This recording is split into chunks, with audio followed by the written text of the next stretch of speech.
What's up? It's Adam Balsinger coming to you with the Investor Boardroom. Here today we've got another video coming to you with the goal of education, information. Hopefully we're entertaining you a little bit too here, but we want to help you become a better investor and help you get one step closer to the ultimate goal of financial freedom. Now, today we've got the backstop of Charlotte behind us. This is the first time that we're shooting out here on this balcony. I hope that we don't have too much road noise, but we just felt like the backdrop of Charlotte was too cool of a background not to give it a shot.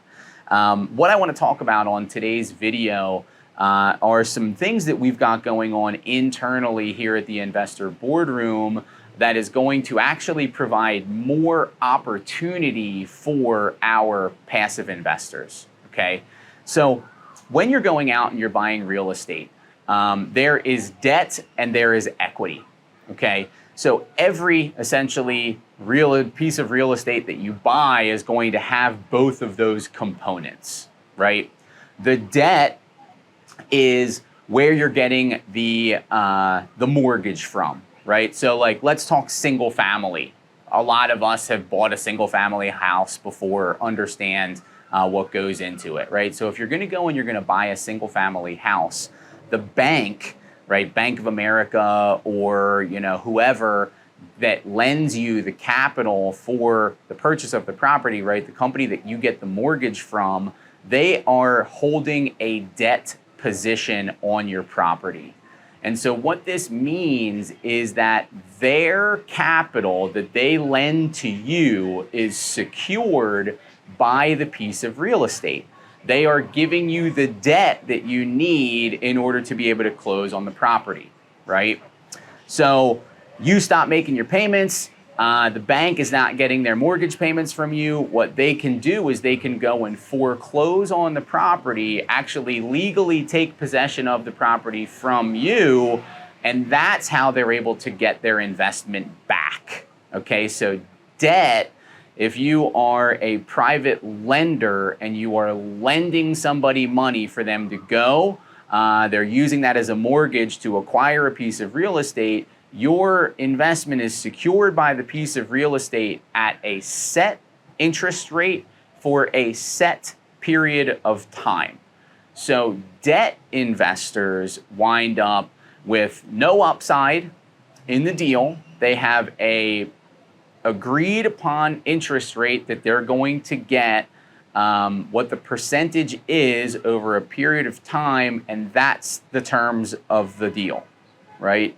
Whereas in an equity investment, when you have to go to the closing table with a down payment to buy that single family property, that down payment, that's your equity, right?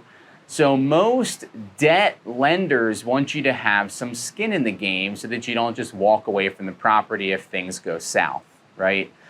In the instance of a large multifamily property and syndication specifically, operators go out to their private investor network and they raise the capital needed for the down payment on the property. So they're actually raising the equity required to be able to close on the property and then do all of the value add renovations for a successful deal.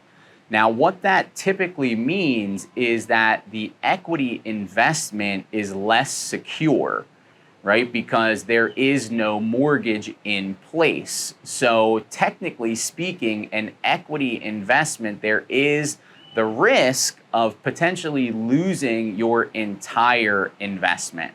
Now, it's extremely unlikely when you're getting into, if you're doing business with the right group, it should never happen, right? But the chances of this happening are small, but it is still a possibility. Now, in an equity investment, there is also typically no set absolute guarantee, right? Whatever. An equity investment is not as clearly defined, and so it's a little riskier, right? And so if you look at and you're thinking of investing from a risk reward standpoint on a somewhat riskier deal, which an equity investment is, you wind up needing to have better upside, right? There needs to be some reason that you as an investor are willing to take that risk with your capital. And generally, that's going to be a better return on that investment, right? So your equity investor, you're going to have greater upside in the deal, okay? So again, and I'm trying to break this down really simply for everybody. So debt, you're gonna have more security in the deal because you have a mortgage on the property. You're gonna have a set interest rate, and there's going to be a predetermined, agreed to period of time that your capital is going to be used for. In an equity investment, you're not going to have a mortgage, right? So your capital is a little bit more at risk. You're gonna have greater upside in the deal because the way that we do our equity investments, you're actually going to get the lion's share of the upside in the properties that we are purchasing.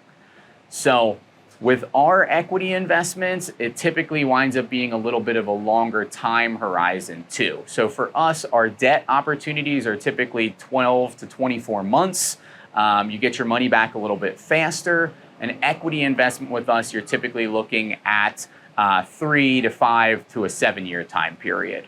The great news is that, as a real estate company, we do provide opportunities for both debt and equity investments. So our goal is to provide our investors a better opportunity for diversification amongst their portfolio, so that they can feel more comfortable about their portfolio being able to weather any storm, right? That's the whole point of diversification, is to provide you comfort and the ability to sleep soundly at night.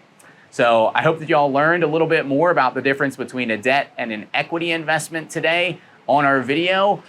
Do us a solid, like our video, subscribe so that you get notified on the next video that we put out, because our goal again is to get you one step closer to financial freedom.